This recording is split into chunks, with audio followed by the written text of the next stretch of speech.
आदाब, मैं हूं मोहम्मद अफसर कमाल और आप देख रहे हैं न्यूज टाइम्स। देखिए, बिहार विधानसभा का बजट सत्र चल रहा है और ऐसे में विधानसभा में सत्ता पक्ष और विपक्ष के बीच काफी हो हल्ला और नोकझोंक चल रहा है। और बिहार विधानसभा में 3,16,465 का बजट पेश किया गया है, जिसको लेकर विपक्ष काफी हमलावर है। और ऐसे में बिहार में इस साल के अंत में विधानसभा का चुनाव होना है, जिसको लेकर सरगर्मी तेज है। इन सब तमाम मुद्दे पे बात करने के लिए मेरे साथ मौजूद हैं किशनगंज जिले के कोचाधमन विधानसभा क्षेत्र से राजद विधायक इजहार असफी। हम इनसे बात करेंगे और इनसे कई सवाल करेंगे और जानने की कोशिश करेंगे क्या बिहार विधानसभा का जो अभी बजट पेश किया गया है, बिहार सरकार का जो बजट बिहार विधानसभा में रखा गया है, क्या वो बजट से ये मुतमईन है, क्या ये सेटिस्फाइड है। सर, न्यूज टाइम्स में बहुत बहुत स्वागत है आपका। देखिए, ये बजट जो किया है, बजट जिसके लिए होना चाहिए और जो होना चाहिए दोनों में से कुछ भी नहीं है। अब बजट में देखिए, पैसा तो दुनिया भर का बोल रहा है, लेकिन युवाओं को नौकरी की बात नहीं कर रहे हैं ये लोग। कल कारखाना जो लगनी चाहिए वो नहीं लग रहा है।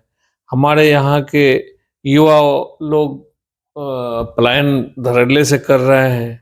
अभी पूरे बिहार का हर एक घर से 1, 2, 3, 4 बच्चे बाहर में जाके काम करते हैं। इस तरह से बजट थोड़े होता है। तो बजट में क्या कमियां दिख रही हैं आपको? सारा कमी है। कोई कारो ये बढ़िया वाला बजट है ही नहीं है। अभी सबको नौकरी का कुछ बात करता, जो है आपको कोई कल कारखाना खुलवाता, वहां पर लोग कुछ काम करते, 10 रुपया कमाते, खुशहाली आती। ये सब कुछ किया ही नहीं। कोई काम का बजट हमारे हिसाब से नहीं है ये। सर, बिहार विधानसभा में काफी हो हंगामा हो रहा है। आप विधानसभा के सदस्य हैं, आप भी वहां मौजूद थे। कल सम्राट चौधरी और तेजस्वी यादव जी के बीच लगातार जो है नोकझोंक हुआ, आरोप प्रत्यारोप का दौर चला। इसको लेकर इजहार असफी क्या कहना है? देखिए, वो नोक-झोंक उसको कहिए भी नहीं भी कहिए, हमारे नेता तेजस्वी प्रसाद जी जो हैं, वो तो सच्चाई को रख देते हैं, सही बात बोलते हैं और उतना ही काम करते हैं जितना बोलते हैं, और जितना बोलते हैं उतना काम को करते हैं वो। तो उसको तो इधर उधर की बात पसंद नहीं है। सम्राट चौधरी जी कुछ इधर उधर जो बोले तो उसको सच्चाई पर ला करके प्रूफ करा दिया। यही सच्चाई है हमारे नेता तेजस्वी जी का। 2025 में सर क्या लगता है, बिहार में सत्ता परिवर्तन होगा या फिर ज्यों का त्यों मामला रहेगा? बिहार में तो तेजस्वी जी का जो लहर है वो अभी से दिख रहा है। महागठबंधन का सरकार हर हाल में बनेगी बिहार में, इसमें कोई दो राय नहीं है कि कोई इधर उधर का पार्टी यहाँ पर आकर टिक सकेगा। माँ बहन मान योजना, जिसको लेकर काफी चर्चाएं हैं, 2500 प्रत्येक महिलाओं को, 200 यूनिट बिजली फ्री और वृद्धा पेंशन जिसको बोलते हैं वो 1500 किया जाएगा। लोग कह रहे हैं कि ये सिर्फ लॉलीपॉप लुभावन है तेजस्वी। ये बात तो लोग पहले भी बोल रहे थे।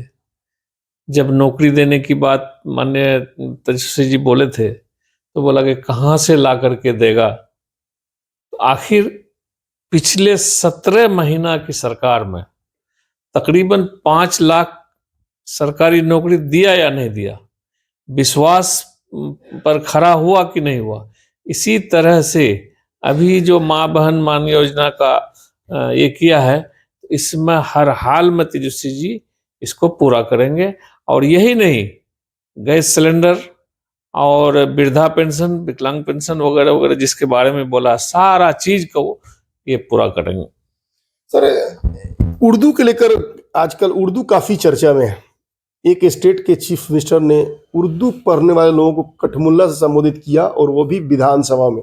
इसको लेकर इजहार असफी साहब क्या कहेंगे, क्या ये इसके ऊपर क्या कुछ कहना चाहिए? देखिए, ये अनर्गल बयान को हम लोग पसंद नहीं करते हैं।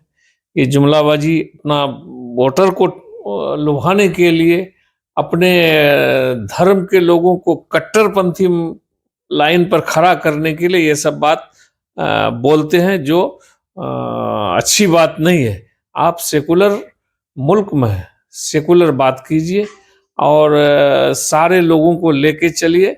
अगर आपको लेने का, सबको लेके चलने का शक्ति नहीं है तो फिर आपको राजनीतिक से संन्यास ले लेना चाहिए। सर, अब आपके कार्यकाल का ये आखिरी साल है।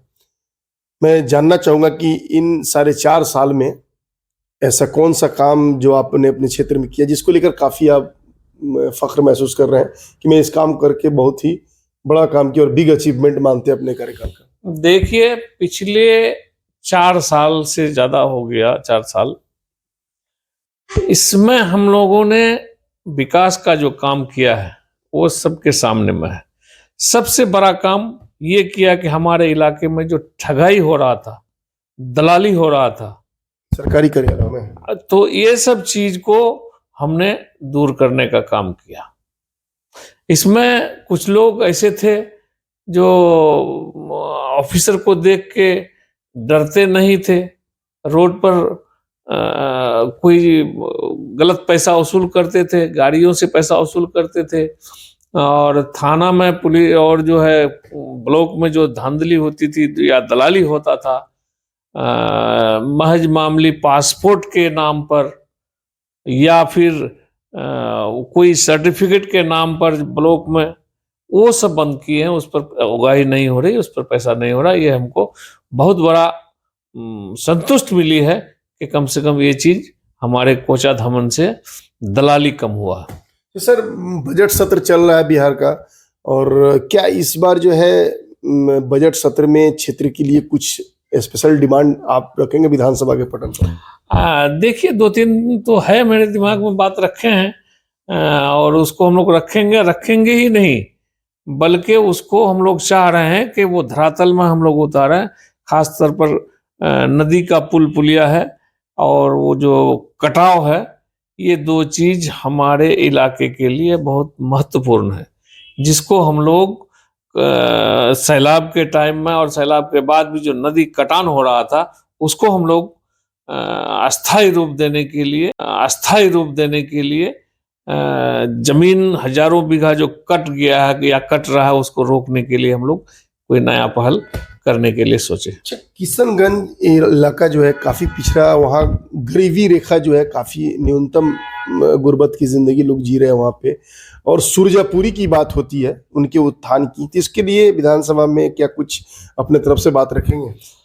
देखिए, गरीबी तो सुरजापुरी इलाका में है, ये कहने की बात नहीं है, इसको इनकार नहीं किया जा सकता है।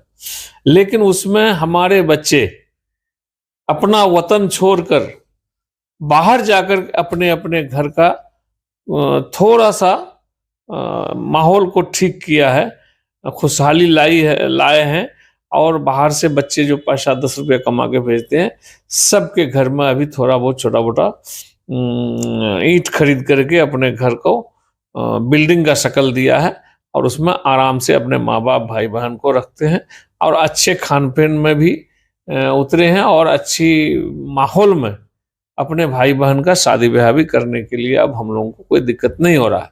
क्योंकि हम लोग के इलाके में जनाब तस्लीमुद्दीन साहब जब गुजरे, उस वक्त रोड का जाल बिछा के गए थे। रोड हर एक पंचायत में पक्की सड़क करके गए थे।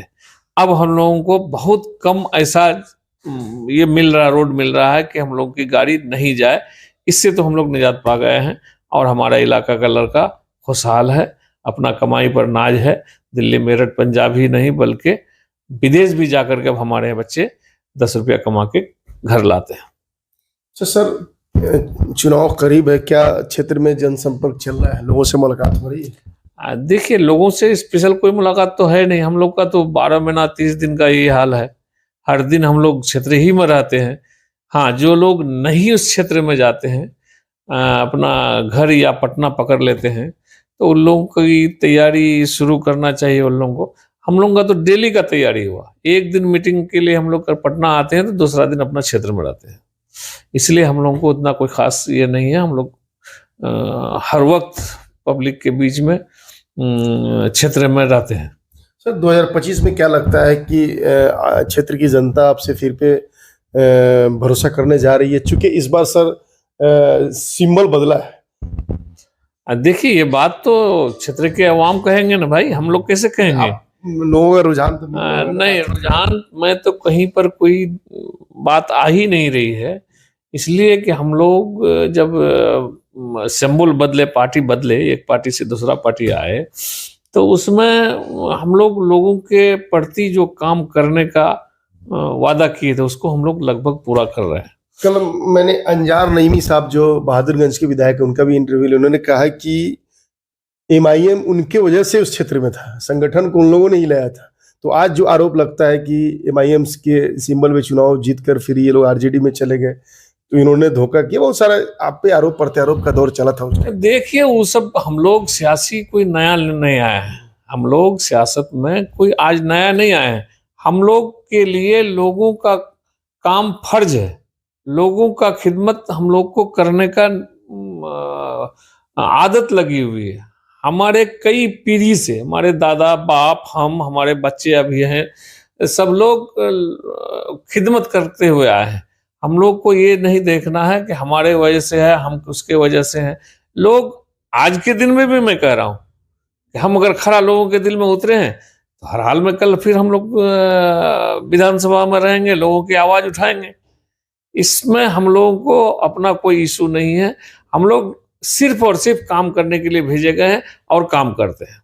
अच्छा, कह रहे हैं कि 2025 में सत्ता परिवर्तन हो जाएगा, तेजस्वी जी मुख्यमंत्री बनेंगे, लेकिन एक पार्टी आई है जिसका डर सता रहा है। आप मतलब एक विशेष समुदाय के वोट का संदमारी होने का डर है। मैं जन स्वराज की बात कर रहा हूँ। देखिए, और अभी उपचुनाव में देखने को मिला है बेलागंज में। देखिए, हाँ वो तो सही है, आपने सही कहा है। एक पार्टी नहीं बल्कि कई पार्टी है जो हमारी पार्टी के वोट को तितिर बितिर करने के लिए वो लोग बिल्कुल ठान लिए। लेकिन इस बार जो जनता में आवाज है, युवाओं में आवाज है, महिलाओं में जो आवाज है, सिर्फ और सिर्फ रोजगार के प्रति तेजस्वी जी पर विश्वास करते हुए इधर उधर कहीं नहीं जाने वाला है और गठबंधन के सिंबल पर वोट देकर माननीय तेजस्वी जी को मुख्यमंत्री की कुर्सी पर बैठाने के लिए ठान लिया है। इसलिए किसी आदमी के कुछ करने से इस बार तो कम से कम कुछ नहीं सुनने वाला है जनता। यानी पूरा कॉन्फिडेंस है कि इस बार सरकार बनने जा रही है और एक उसमें कोचा धामन भी सीट होगा और फिर से विधायक चुनकर आएंगे। धामन ही नहीं, बिहार के तो एक सीट वो भी शामिल होगा उसमें। बिहार के अधिकांश सीट तेजस्वी के नाम पर दीवाना हो गया है पब्लिक, माँ बहना, युवा। इसलिए हम कहते हैं कि हम लोगों को बहुमत लाने में, गठबंधन की सरकार बनाने में कोई दिक्कत नहीं होगी। सर, एक आखिरी सवाल मेरे मन में है सर, आखिर क्या वजह थी कि सिंबल को चेंज करना पड़ा? वजह क्या मैं सर ये जान सकता हूँ?